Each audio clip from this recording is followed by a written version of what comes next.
Rangkuman informasi pilihan dari berbagai kabupaten dan kota di Jawa Timur segera hadir dalam Buletin Jawa Timur. Buletin Jawa Timur.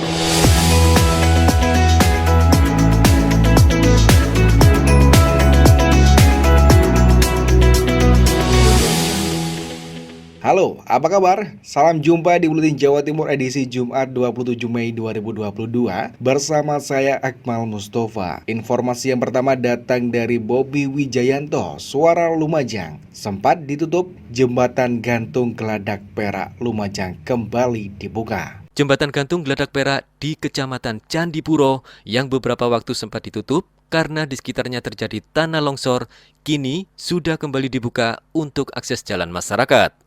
Abdul Aziz, Sekretaris Camat Candipuro, saat dikonfirmasi melalui telepon selulernya menerangkan bahwa pada dasarnya jembatan gantung tersebut tidak mengalami kerusakan. Namun beberapa waktu yang lalu, tebing sisi masuk dari wilayah Kecamatan Pronojiwo mengalami sedikit longsor tanah dan batu. Selain itu, ia menghimbau kepada masyarakat agar selalu berhati-hati saat melintasi jembatan gantung Geladak Perak. Mengingat sekitar jembatan gantung Geladak Perak masih rawan terjadi longsor saat hujan mengguyur wilayah Kecamatan Candipuro atau Pronojiwo. Oleh karena itu, jika terjadi longsor tanah atau batu di sekitarnya, maka jembatan sementara akan ditutup kembali. Bobi Wijayanto, Suara Lumajang FM, mengabarkan. Selanjutnya kita menuju ke Suara Sampang, ada Ira Widyastuti. Satlantas Polres Sampang, sosialisasi mobil IKAR Satlantas. Satlantas Polres Sampang melakukan sosialisasi program mobil kamera incar ETLE dengan menggunakan mobil penerangan 95 Public Address. Kasat Lantas AKP Alimuddin Nasution melalui Kanit Turjawali Bribka Mukim mengatakan, mobil penerangan 95 Public Address dan dikawal mobil patroli dengan menggunakan pengeras suara guna menyampaikan kepada masyarakat pengguna jalan, mensosialisasikan program mobil kamera incar atau ETLE di wilayah hukum Polres Sampang. Pihaknya melakukan sosialisasi terlebih dahulu agar masyarakat pengguna jalan di wilayah hukum Polres Sampang bisa paham dan mengerti tentang apa program mobil kamera incar atau ETLE yang akan diberlakukan nanti. Hal tersebut dilakukan dengan tujuan agar masyarakat lebih berhati-hati dan selalu mematuhi tata tertib lalu lintas di jalan. Selain itu, untuk cegah laka lantas dan tetap menghimbau masyarakat pengguna jalan patuhi protokol kesehatan guna memutus penyebaran COVID-19. Sosialisasi dimulai dengan rute dari Jalan Trunojoyo, Jalan Wahid Hasim, Jalan Panglima Sudirman, Jalan Hasim Asyari, Jalan Wijaya Kusuma, Jalan Jaksa Agung Suprapto dengan menggunakan mobil penerangan 95 Public Address. Sosialisasi ini gencar dilakukan melalui media sosial, radio, media online, pemasangan spanduk maupun secara langsung kepada masyarakat di Sampang. Dari Suara Sampang, Ira Widyastuti melaporkan. Selanjutnya kita menuju ke RPPL Suara Gresik, ada Kevin Chandra. Kurangi pengangguran, Wakil Bupati Gresik tanda tangani perjanjian bersama Apindo. Ametun Habibah, Wakil Bupati Gresik, menandatangani perjanjian kerjasama untuk 60 SMK swasta dan negeri se-Kabupaten Gresik dengan 155 angkutan anggota Asosiasi Pengusaha Indonesia atau Apindo. Acara tersebut bertempat di atrium utama Icon Mall Gresik. Dalam sambutannya, Ametun Habibah, Wakil Bupati Gresik, menyampaikan sinergi antara perusahaan dengan sektor pendidikan mendapat apresiasi dan dukungan dari pemerintah Provinsi Jawa Timur. Harapannya dengan adanya perjanjian ini, perusahaan dapat memberikan kesempatan bagi lulusan sekolah yang berkompeten sekaligus menurunkan angka pengangguran dan kemiskinan di Kabupaten Gresik. Wakil Bupati Gresik juga beranggapan bahwa banyak perusahaan yang berinvestasi di Gresik. Dengan hal tersebut, maka diharapkan juga ada timbal balik yang berimbas pada ketersediaan lapangan kerja dan pendapatan masyarakat. Di samping itu, pemerintah Kabupaten Gresik juga membuka beasiswa dengan menambah kuota siswa-siswi yang tidak mampu dan berprestasi di Kabupaten Gresik untuk bisa melanjutkan ke jenjang kuliah. Saya Kevin Chandra, Suara Gresik untuk Buletin Jawa Timur.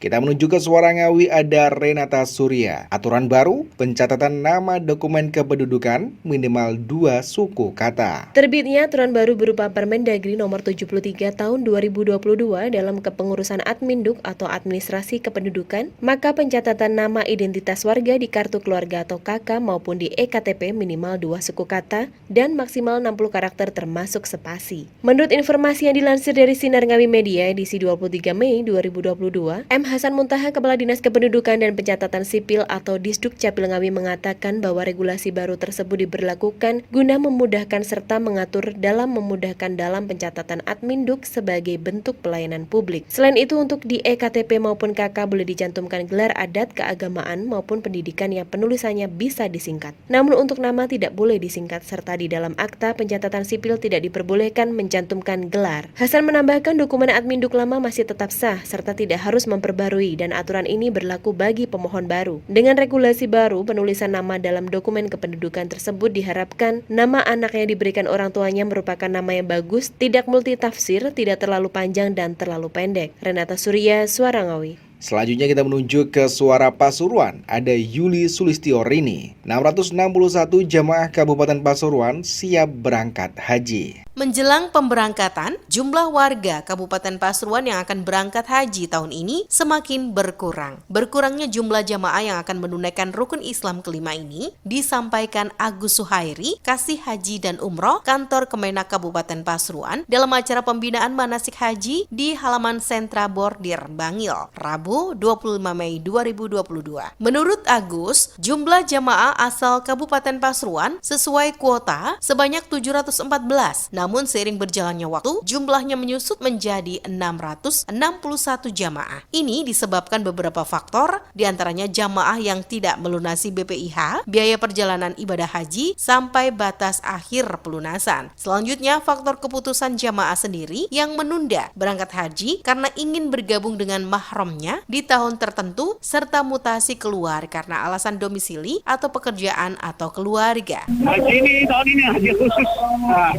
Bukan khusus harganya, tapi khusus prosedurnya. Yang pertama, vaksin. Nah ini mutlak. Kemudian jumlahnya juga dengan kriteria yang terbatas itu, usia dan lain-lain. Kemudian nanti ketika sudah berangkat masih dites PCR selama 72 jam. Sementara itu, begitu sudah diketahui jumlah yang fix berangkat, jamaah tinggal melaksanakan pembimbingan mulai dari tingkat kabupaten sampai tingkat kecamatan. Selain pembimbingan, jamaah juga diminta untuk mengurangi barang bawaan yang akan dibawa ke pesawat. Yuli Sulistiorini, Suara Pasuruan.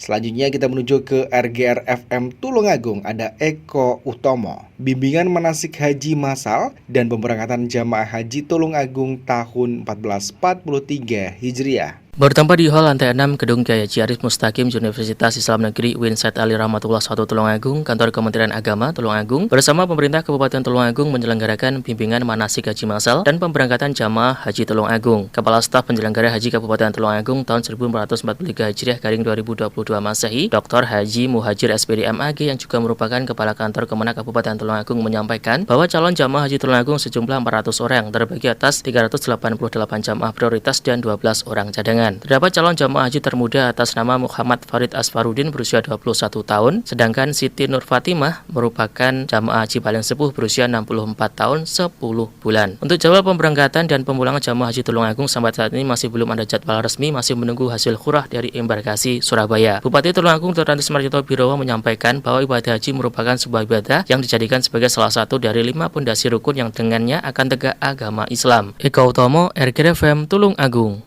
Kita menuju ke Mahardika Kota Blitar. Ada Kirana Nisa. Menyesuaikan regulasi pusat, 6 Raperda Kota Blitar tahun ini akan dikaji ulang. Sobat Badan Pembentukan Perda Bapemperda DPRD Kota Blitar tahun ini akan mengkaji ulang sekitar 6 raperda yang harusnya dibahas pada tahun 2022. Hal itu disebabkan adanya regulasi baru dari pemerintah pusat sehingga perlu dilakukan penyesuaian. Dede Hendarwanto, Ketua Bapemperda DPRD Kota Blitar, dikonfirmasi Selasa 24 Mei 2022 mengatakan dari total 16 raperda yang ada dalam draft, 6 diantaranya harus dilakukan perubahan sehingga perlu dikaji ulang dan akan dibahas tahun 2023. Selain harus menyesuaikan regulasi baru, 6 raperda itu dampak dari Undang-Undang Cipta Kerja. Di antaranya soal bangunan gedung, pariwisata, dan lain-lain. Dedi menegaskan pengkajian harus segera dilakukan agar tidak menjadi kendala kegiatan investasi dan perbaikan ekonomi di daerah. Dedi memastikan perubahan raperda ini tidak akan mengganggu program kegiatan yang ada di Kota Blitar, sebab sesuai regulasi dari pusat, program kegiatan tetap bisa berjalan mengacu peraturan yang lama. Karena di bidang investasi dispensasi ini banyak sekali perizinan-perizinan yang jangan sampai terhambat dengan penerapan Undang-Undang Cipta Kerja yang kita ketahui bersama. Jangan sampai investasi yang di daerah, pembangunannya di daerah terhambat karena ada regulasi yang belum tuntas. Dedi menambahkan raperda yang ada dalam Propemperda ini inisiatif legislatif dan eksekutif. Oleh karena itu pihaknya berharap dalam prosesnya eksekutif bisa aktif memberikan saran dan masukan. Kirana Nisa, Mahardika FM. Kita menuju ke Suara Madiun, ada Kiki Desilia. Wali Kota sampaikan penjelasan besaran silpa APBD tahun 2021. Pada agenda rapat paripurna beberapa waktu lalu, banyak pertanyaan dari fraksi-fraksi DPRD Kota Madiun yang menyoroti besarnya silpa APBD Kota Madiun selama 2021. Pertanyaan ini pun dijawab oleh Wali Kota Madiun Maidi saat menghadiri rapat paripurna yang digelar pada Selasa 24 Mei 2022. Wali Kota memberikan sejumlah contoh, salah satunya anggaran COVID-19. Selama pandemi menghantam Kota Madiun, banyak bantuan yang diberikan oleh masyarakat dan CSR yang masuk, sehingga anggaran COVID-19 dari APBD bisa ditekan.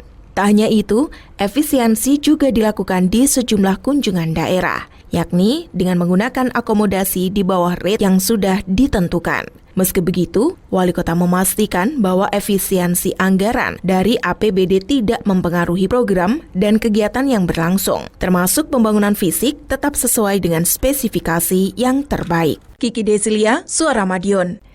Yang terakhir kita menuju ke Suara Kota Probolinggo, ada Dewanta Pramayoga. Pengabdian untuk masyarakat, gelar pelatihan pemanfaatan lahan pekarangan. Dinas Pertanian, Ketahanan Pangan, dan Perikanan atau Dispertahankan Kota Probolinggo bersama dengan tim penggerak PKK Kota Probolinggo menyelenggarakan pelatihan pemanfaatan lahan pekarangan yang diikuti sebanyak 75 peserta dari PKK Kota, PKK Kecamatan, dan PKK Kelurahan se-Kota Probolinggo. Acara yang dilaksanakan Senin 23 Mei hingga Selasa 24 Mei tersebut mengundang pelaku usaha Diktara Hidroponik Dini Santikawati sebagai narasumber. Diketahui skor Pola Pangan Harapan atau PPH konsumsi tahun 2021 adalah sebesar 78,2 yang menunjukkan bahwa konsumsi sayur dan buah di Kota Probolinggo jauh di bawah ideal. Tema kegiatan kali ini adalah peran wanita dalam mendukung ketahanan pangan guna pencegahan stunting melalui pelatihan pemanfaatan lahan pekarangan. Ketua Tim Penggerak PKK Kota Probolinggo, Aminah Hadi Zainal Abidin mengatakan bahwa melalui kegiatan ini menunjukkan kiprah PKK Kota Probolinggo telah menjangkau dan menyentuh masyarakat dari segala lapisan. Sementara itu, Kepala Dispertahankan Aris Susanto menjelaskan bahwa alasan lain mengambil tema tersebut ialah karena lahan pertanian di wilayah perkotaan pasti pelan-pelan akan berkurang dikarenakan beralihnya fungsi lahan. Dewanta Pramayoga, Suara Kota Probolinggo untuk Buletin Jawa Timur.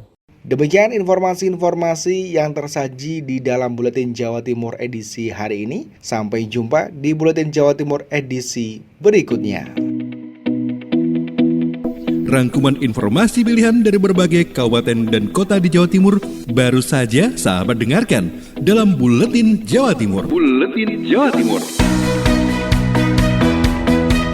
Buletin Jawa Timur bisa sahabat dengarkan Senin sampai Jumat jam 8 pagi dan 4 sore. Disiarkan serentak di Lembaga Penyiaran Publik Lokal Suara Sidoarjo, Persada Kabupaten Blitar, Mahardika Kota Blitar, Ralita Pamekasan, Suara Sampang, Suara Kota Probolinggo, Suara Lumajang, Suara Pasuruan, Blambangan Banyuwangi, Wika Mojokerto, Suara Gresik, Pradia, Suara Tuban, Malawapati Bojonegoro, Ersal Nganjuk, Suara Madiun, Suara Ngawi, Suara Pacitan, Praja Angkasa Trenggalek, Magetan Indah, dan RGR Tulungagung. Persembahan dari Asosiasi Lembaga Penyiaran Publik Lokal Jawa Timur.